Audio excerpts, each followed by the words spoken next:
Hello guys, welcome to Iqra technology. और आज हम देखेंगे काउंट फंक्शन। काउंट फंक्शन में सबसे पहला है count formula. This is the basic count function. It helps you count the number of cell in a range that contain number. जब आपको आपके डेटा में काउंट करना है कि आपके कितने सेल यूज हुए हैं, टोटल नंबर कितने हैं, तो आप उसके लिए काउंट फंक्शन का यूज कर सकते हो और उसके लिए काउंट फार्मूला लगा सकते हो। बट काउंट फार्मूला सिर्फ नंबर्स काउंट करता है, वो blank cell, tags, logical values को काउंट नहीं करता है। ठीक है, अब हम देखेंगे count in.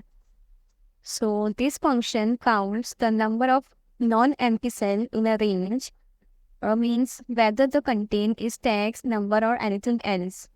Count a function number, tags और लॉजिकल वैल्यूज है अगर आपके डेटा में, तो ये सारी चीज़ों को काउंट करेगा। काउंट ए ब्लैंक सेल छोड़ के जितना भी कंटेंट आपके डेटा में है वो सारी चीज़ों को काउंट करेगा। अब हम देखेंगे काउंट ब्लैंक। काउंट ब्लैंक का फॉर्मूला यूज करके आप ब्लैंक सेल को काउंट कर सकते हो। This function count the number of empty cell in a range, और उसके लिए फॉर्मूला है काउंट ब्लैंक। आपकी जो रेंज है, पूरा रेंज को सिलेक्ट करोगे तो जो भी आपके पूरे डेटा में जितने भी ब्लैंक सेल है, उतने रेंज भी वो सारे आपको काउंट ब्लैंक की हेल्प से पता चल जाएगा। अब हम देखेंगे count if. This function counts the number of cell in a range that meet a specific condition, और इसका सिंटेक्स है काउंट इफ रेंज क्राइटेरिया। आप इस फॉर्मूला को यूज करके एक कंडीशन अप्लाई करके उसके अकॉर्डिंग आप अपना डेटा पता लगा सकते हो काउंट इफ की हेल्प से। Count ifs, count ifs so count ifs similar to count if but helps to count the cell based on multiple condition, और इसका सिंटेक्स है count if range one criteria one, range two criteria two. इस तरीके से आप multiple conditions भी apply कर सकते हो काउंट इफ्स फॉर्मूला में, और उसके अकॉर्डिंग आप अपना डेटा चेक कर सकते हो। सो ये सारे फंक्शंस और फॉर्मूला मैं आपको एक्सेल में प्रैक्टिकली अप्लाई करके बताऊंगी।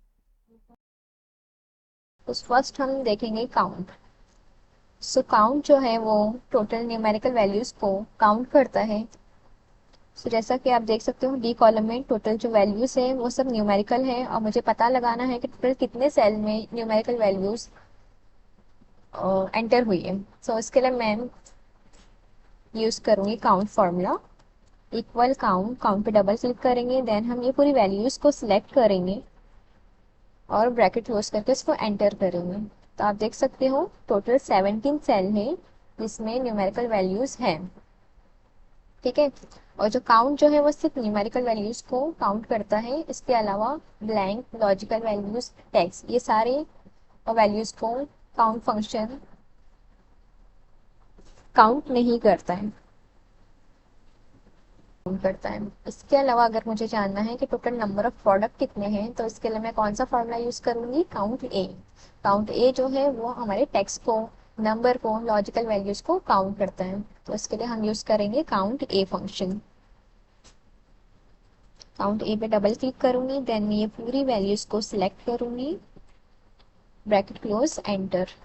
आप देख सकते हो काउंट काउंट की हेल्प से हमने टोटल नंबर, जितने भी इस सेल में नंबर एंटर हुए हैं, हमने वो पता लगाया है, और टोटल नंबर ऑफ प्रोडक्ट कितने हैं ये हमने काउंट ए फॉर्मूले की हेल्प से पता लगाया है।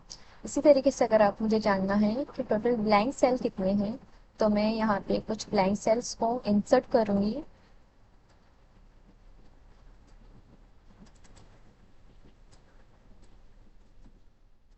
देन हम देखेंगे कि काउंट ब्लैंक फॉर्मूला किस तरीके से यूज में आता है।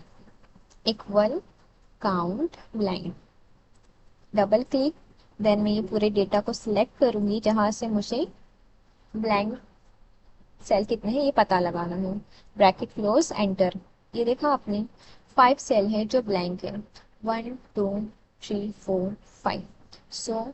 Count blank formula blank cell count करने के काम में आता है। अभी हमने काउंट, काउंट ए और काउंट ब्लैंक फॉर्मूलाज को देखा है। अभी हम देखेंगे काउंट इफ।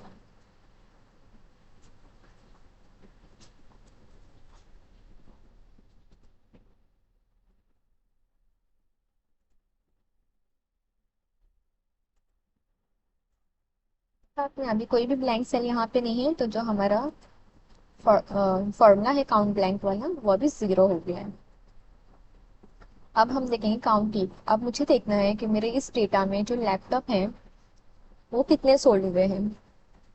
सो इसके लिए मैं फॉर्मूला लगाऊंगी इक्वल काउंट इफ एंटर। मैं पूरे ये जितने प्रोडक्ट है ये पूरे प्रोडक्ट को सिलेक्ट करूंगी, कॉमा यहाँ से मैं जो मेरा क्राइटेरिया है उसको सिलेक्ट करूंगी, बिकॉज मुझे जानना है कि पूरे प्रोडक्ट में लैपटॉप कितने सोल्ड हुए हैं। तो उसके लिए मुझे लैपटॉप सिलेक्ट करना होगा यहाँ पे, देन ब्रैकेट क्लोज। सो आप देख सकते हैं ये पूरे डेटा में लैपटॉप जो है वो 5 है। इस तरीके से जो यहाँ पे आप प्लस की साइन देख रहे हो इस पे आप डबल क्लिक करोगे तो नीचे जितने भी आपके सेल हो गए उस पे ये जो फॉर्मूला है वो कॉपी हो जाएगा इस तरीके से।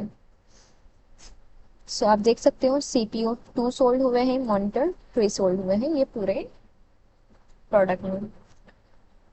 अब यहाँ पे सिर्फ एक कंडीशन थी इसलिए हम लोग ने काउंट इफ का यूज किए थे, बट यहाँ पे आप देख सकते हो यहाँ पे मल्टीपल क्राइटेरिया है। जैसा मुझे ये देखना है कि इस सेल पर्सन ने कितने प्रोडक्ट सोल्ड किया है, मतलब जो मेरा टीवी है प्रोडक्ट जिमी ने कितने टीवी सोल्ड किया है। तो इसके लिए यहाँ पे मेरी 2 क्राइटेरिया है, तो इसके लिए मैं यूज करूंगी count ifs equal count ifs.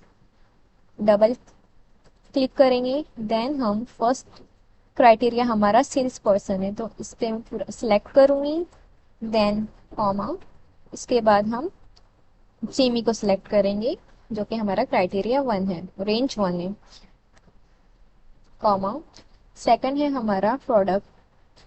Product का पूरी वैल्यू जितनी भी वैल्यूज है प्रोडक्ट की ये पूरे सिलेक्ट करेंगे, और कॉमा हमारा क्राइटेरिया 2 है TV 1।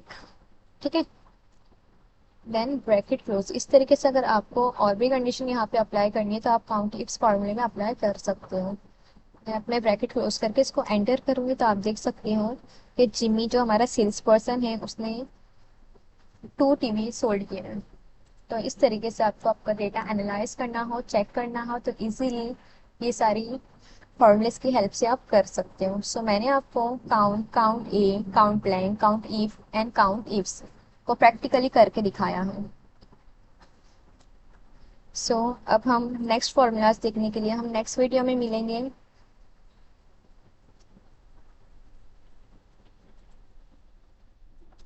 Thank you for watching.